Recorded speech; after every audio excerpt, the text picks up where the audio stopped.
빅토르 위고 노트르담의 곱추가 된 혁명가, 사랑과 투쟁의 대서사시. 안녕하세요. 오늘은 프랑스 문학의 거장이자 레 미제라블과 노트르담의 곱추로 전 세계를 울린 작가 빅토르 위고에 대해 이야기하려 합니다. 그는 어떻게 왕실의 총하에서 혁명가가 되었고 자신의 비극적인 삶을 불멸의 작품으로 만들었을까요? 그의 극적인 삶의 전환점과 충격적인 비밀, 그리고 그를 둘러싼 논란들을 함께 살펴보겠습니다. 빅토르 위고는 1802년 프랑스 부장송에서 태어났다.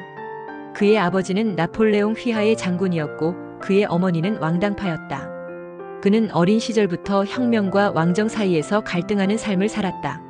그는 10대 때부터 천재적인 글쓰기 재능을 보였고 20세의 젊은 나이에 왕실의 연금을 받으며 왕실의 총아로 불렸다.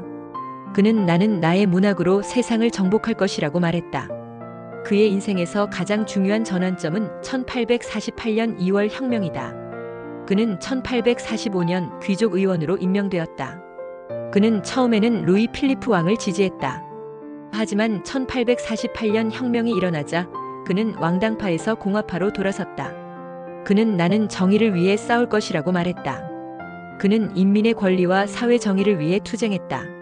이처럼 그는 기득권층에서 혁명가로 변신했다. 그는 혁명가로서의 삶을 살면서 수많은 걸작들을 남겼다. 그의 대표작인 레 미제라블은 사회적 불의와 인간의 구원을 다루고 있다.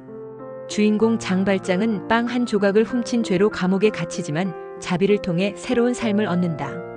위고는 이 작품을 통해 가장 불행한 사람도 구원받을 수 있다는 메시지를 전달했다. 그는 또한 노트르담의 곱추를 통해 외모지상주의와 사회적 편견을 비판했다. 이처럼 그는 문학을 사회개혁의 도구로 사용했다. 하지만 그의 삶은 영광뿐만 아니라 수많은 불륜이라는 끔찍한 그림자를 가지고 있었다. 그는 평생을 아델 푸시에와 결혼 생활을 했지만 수많은 여성들과 불륜을 저질렀다. 그의 불륜 상대 중에는 마티유라는 여성도 있었다. 그는 마티유에게 나는 당신을 사랑한다. 하지만 나의 영혼은 아델에게 있다고 말했다. 그는 사랑과 욕망 사이에서 갈등했다. 그의 불륜은 그의 아내에게 큰 고통을 주었다. 이처럼 그는 가장 순수한 사랑을 노래했지만 가장 더러운 불륜을 저질렀다. 또 다른 충격적인 일화는 그의 자녀들의 비극적인 삶이다. 그의 딸 레오폴디는 19세의 나이에 익사사고로 죽었다. 이 사건은 그에게 큰 충격을 주었고 그는 딸의 죽음을 예술로 승화시키려 했다.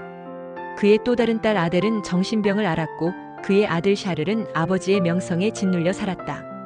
그의 자녀들은 위대한 아버지의 그늘에서 고통받았다.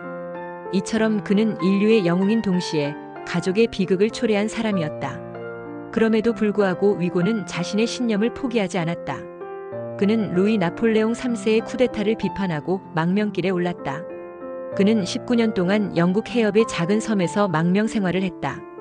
그는 망명 생활 중에도 나폴레옹 소재와 같은 정치적인 글을 썼다. 그는 나는 자유를 위해 싸울 것이라고 말했다. 그는 망명 생활 중에도 글쓰기를 멈추지 않았다. 그는 1870년 프랑스 제3공화국이 수립되자 파리로 돌아왔다. 그는 파리에서 국민적 영웅으로 환영받았다. 그는 나는 내 모든 것을 조국에 바쳤다고 말했다. 그는 자신의 마지막 작품인 93년을 썼다. 이 작품은 프랑스 혁명의 폭력성을 다루고 있다. 그는 혁명을 정의라고 생각했지만 혁명이 가져온 폭력에 대해 고뇌했다.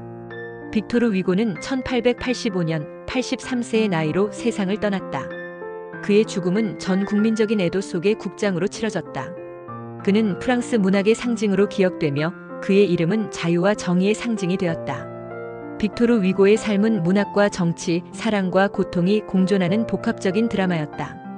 그의 이야기는 오늘날까지도 우리에게 인간의 본질과 삶의 의미에 대한 깊은 질문을 던진다.